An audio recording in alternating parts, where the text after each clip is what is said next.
Welcome to Khan's Crop Academy. Good morning, student. Hi, we are going to learn Agriculture, Science and Technology, Standard 12. Revision 2021, Chapter number 5, Farm Management. Farm Management Weightage 5 or 11. विद्यार्थी मित्रांनो, आपण या अगोदर 4 chapter complete केलेले.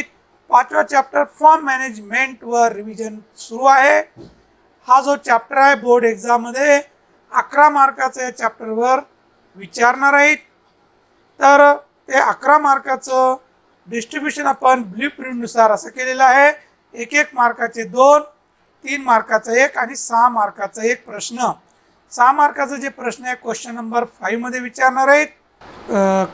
Question number 5 ए मध्ये 6 मार्काचं असतं. Question number 5 बी मध्ये 8 मार्काचं असतं. असं तुम्हाला पेपर पूर्ण पॅटर्न सांगितलेलंच आहे. तर क्वेश्चन नंबर 5 बी साठी फॉर्म मॅनेजमेंटवर 1 प्रश्न विचारणार आहेत. त्याचबरोबर यावर चॅप्टर नंबर 2 कमर्शियल क्रॉपवर सुद्धा 6 मार्काचं विचारतात. तर ते करा किंवा हे करा. तर असं मार्काचं डिस्ट्रीब्युशन आहे. आणि फॉर्म मॅनेजमेंट जे चॅप्टर आहे हे क्रॉप सायन्स स्टँडर्ड 12 साठी पण आहे. ते पण आपण सुरू केलेलं आहे. तर हे फॉर्म मॅनेजमेंट चॅप्टर जर तुम्हाला हार्ड वाटत असेल, आणखीन सोप्या भाषेमध्ये मी क्रॉप सायन्स या विषयासाठी आपण फॉर्म मॅनेजमेंट यूट्यूबवर व्हिडिओ तयार केलेले आहेत. ते सुद्धा तुम्ही बघू शकतात. तुम्ही सबस्क्राईब केलेलं असेल तर आवश्यक तुम्हाला ते नोटिफिकेशन मिळतं. तर त्या क्रॉप सायन्समधले फॉर्म मॅनेजमेंट ते तुम्ही बघू शकतात. अगदी सोप्या भाषेमध्ये ते समजून सांगितलेलं आहे. तर बघूया आपण फॉर्म मॅनेजमेंटवर कोणतं पॉईंट रिड्यूस झालेला आहे. या 2021 परीक्षेमध्ये रिड्यूस झालेले जे पॉईंट आहेत ते कोणते ते बघूया आपण. क्वालिटीज ऑफ फॉर्म मॅनेजरचे जे क्वालिटीज आहेत ते क्वालिटीज कमी केलेले आहेत, रिड्यूस केलेले आहे. दुसरं cropping scheme and calendar of operation हे टोटल कमी केलेलं आहे.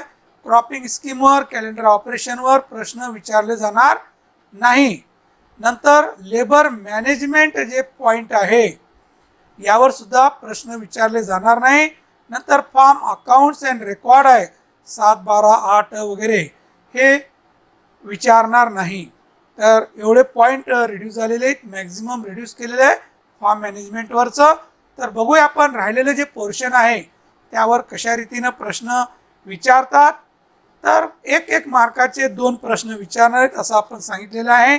1 मार्काचे जे प्रश्न आहेत ते क्वेश्चन नंबर 1 ए मध्ये, बी मध्ये, सी मध्ये, डी मध्ये कुठेही विचारू शकतात.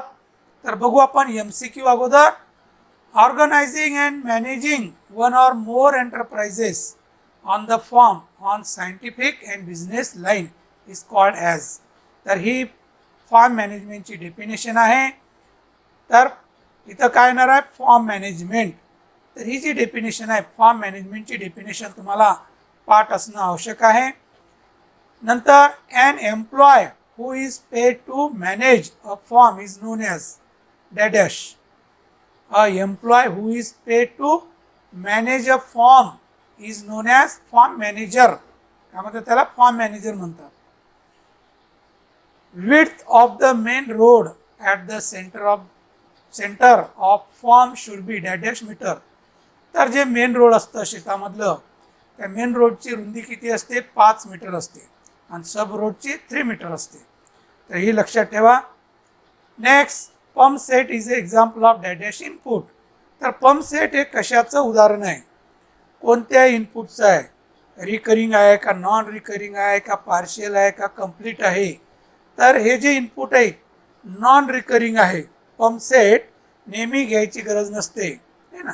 रिकरिंग म्हटलं की वारंवार जी वस्तू आपल्याला संपते आणि ते पुन्हा पुन्हा घ्यावं लागते त्याला रिकरिंग म्हणतात. तर मोटर पंप सेट आपण एकदा घेतल्यानंतर पुन्हा घ्यायची गरज असते का नसते. तर tabular information indicating type of work to be done on each crop during its life cycle is called as. The tabular information indicating type of work to be done on each crop during its life cycle is called as. आपण जे वर्षभराचं plan तयार करतो त्यालाच आपण काय म्हणतो, calendar of operation. तर कॅलेंडर ऑपरेशन हे वगळलेला भाग आहे. नंतर मेक द पेअर कशा पद्धतीने विचारतात. इथं विचारलेल्या ग्रुप ए मध्ये climate, current price of land, school facility. Group B मध्ये विचारलेल्या chemical factor, physical factor, economical factor, personal factor, social factor. तर क्लायमेट हे जे आहे हे कशामध्ये मोडतं, फिजिकल फॅक्टरमध्ये. करंट प्राइस ऑफ लँड हे इकॉनॉमिक फॅक्टरमध्ये मोडतं आणि स्कूल फॅसिलिटी जी फॅसिलिटी आहे हे पर्सनल फॅक्टरमध्ये येतं. तर 1ला बी, 2ला सी आणि 3ला डी असं मेक द पेअर. नंतर question number 1C, find the odd one out. Odd one out. Topography, soil, location हे सगळं फिजिकल फॅक्टर आहेत. बँकिंग फॅसिलिटी हे पर्सनल फॅक्टरमध्ये येतं म्हणून हे वेगळं आहे.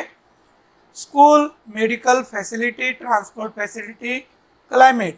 तर school, medical facility, transport facility हे असतं पर्सनल फॅक्टरमध्ये. क्लायमेट हे फिजिकल फॅक्टर आहे. Labour, taxes to be paid, current price of land आणि टोपोग्राफी. तर land, labour, taxes to be paid, current price of land हे these are the include in economical factor and topography is a physical factor. तर topography वेगळं. Permanent labour, temporary labour, contract labour, skill labour. तर permanent labour, temporary labour, contract labour हे unskill असतात आणि skill labour. Okay. Next, write true or false. Question number 1D, true or false. Farm state consists only residential building. Farm state consists only म्हटलेलं आहे, फक्त residential building येत नसतं form स्टेटमध्ये. सगळंच लेबर क्वार्टर असतं, कॅटल शेड असतं, godown असतं, हे सगळं येतं. तर हे सेंटेन्स कसं आहे, फॉल्स आहे. In diversified farming land, labour, equipments are used efficiently. Diversified farming म्हणजे आपण मिश्र पीक पद्धत, विविध पीक पद्धत, त्यामध्ये सगळ्याच याचं युटिलाइज होतं. म्हणजे सेंटेन्स बरोबर आहे. Seed, manure, pesticide, labours are recurring input. तर सीड संपत असतं म्हणजे वेळोवेळी नेहमी आपल्याला विकत घ्यावं लागतं. मॅन्युअर संपतं, पेस्टिसाइड, लेबर नेहमी आपल्याला पेमेंट द्यावं लागतं तरच ते कामाला येणार. तर हे सगळं कसे आहे, रिकरिंग इनपुटमध्ये येतं. Tractor driver is a skill labour. ट्रॅक्टरवरचा ड्रायव्हर जे आहे तो कोणत्या टाईपमध्ये येतं आणि स्किल काय, स्किल लेबर, स्किल लेबरमध्ये मोडतं ते. Art A extract give us N idea about total holding of owner. तर सगळं शेती जी आहे 8A वर येत असतं. तर ट्रू आहे, पण आता ते फॉर्म रेकॉर्ड वगळलेला आहे, रिड्यूस झालेला आहे. तर 3 मार्काचे प्रश्न कोणते विचारतात फॉर्म मॅनेजमेंटवर, तर बघूया आपण. Write the definition of farm management. तर फॉर्म मॅनेजमेंटची डेफिनेशन 3 मार्काची तर विचारणार नाही. काही वेळेला 2 मार्काचं जर विचारलं असं जर ठेवलं तर हे 2 मार्कात डेफिनेशन विचारू शकतात. List out non recurring input of farm. तर नॉन रिकरिंग इनपुट कोणते त्याची लिस्ट तयार करायची. हे 3 मार्काला 6 एक्झाम्पल द्यायचे 3 मार्कासाठी. What type of building are required in farm state. तर फॉर्म बिल्डिंग जी आहे ते कशा टाईपची फॉर्म बिल्डिंग असायला पाहिजे त्याबद्दल आपल्याला लिहायचं आहे. What are types of agricultural labours. तर ॲग्रिकल्चर लेबर कोणते टाईपचे त्याचं लिस्ट आउट करायचं 3 मार्कासाठी. List out recurring input of farm. तर शेतामध्ये रिकरिंग इनपुट कोणते आहेत ते इंग्लिश करायचे आहे. तर हे 3 मार्काचे प्रश्न. नंतर 3 मार्काचे आणखीन कोणते प्रश्न विचारतात. What are the types of fencing. तर फेन्सिंगचे टाईप कोणते आहेत ते list out the physical factor consider while selecting a farm. तर फिजिकल फॅक्टर इंग्लिश करायचे आहेत त्याबद्दल लिहायचं आहे. What are the aspect of farm management. Farm मॅनेजमेंटचे आस्पेक्ट जे 8 आहेत ते आपल्याला इंग्लिश करायचं आहे. त्यापैकी 6 जर लिहिलं तरी 3 मार्क मिळणार आहेत. तर या पद्धतीनं हे 3 मार्काची तयारी करा. हे प्रश्न विचारतात. नंतर 6 मार्काचे 6 मार्काला कोणते प्रश्न विचारणार आहे? क्वेश्चन नंबर 5B मध्ये, सॉरी ए मध्ये, क्वेश्चन नंबर 5 ए मध्ये 6 मार्काचा प्रश्न असतात. याला ऑर मध्ये कोण आहे? कमर्शियल क्रॉप मधलं शुगर केन, मँगो, संत्रा, बनाना हे क्रॉप आहेत. What are the objective of farm management? Farm मॅनेजमेंटचे ऑब्जेक्टिव्ह काय, त्याचा उद्देश काय ते इथं लिहायचं आहे. What are the advantages of farm planning? Farm planning करण्याचे फायदे कोणते? Write function of farm manager. तर फार्म मॅनेजर हे तर वगळलेला भाग आहे ना. फार्म मॅनेज क्वालिटी वगळले, sorry quality of farm manager वगळलेला आहे. फंक्शन ऑफ फार्म मॅनेजर आहे. Right characteristic of good farm plan. तर गुड फार्म प्लॅन, चांगलं शेतीचं नियोजन हे कशाला म्हणणार? त्याचे गुणधर्म कोणते हे इथं लिहायचं आपल्याला. Write the types of input. तर शेतामध्ये इनपुट कोणते? रिकरिंग इनपुट आणि नॉन रिकरिंग हे दोन्ही लिहायचे आहेत 3-3 मार्कासाठी. असे 6 मार्काचे प्रश्न यापैकी विचारणार आहेत. तर हे महत्त्वाचे प्रश्न आहेत. हे तुम्ही यापैकीच विचारू शकतात असं माझं मत आहे. तर विद्यार्थी मित्रांनो, फार्म मॅनेजमेंट या पद्धतीनं प्रश्नाची तयारी करा, लिहून घ्या.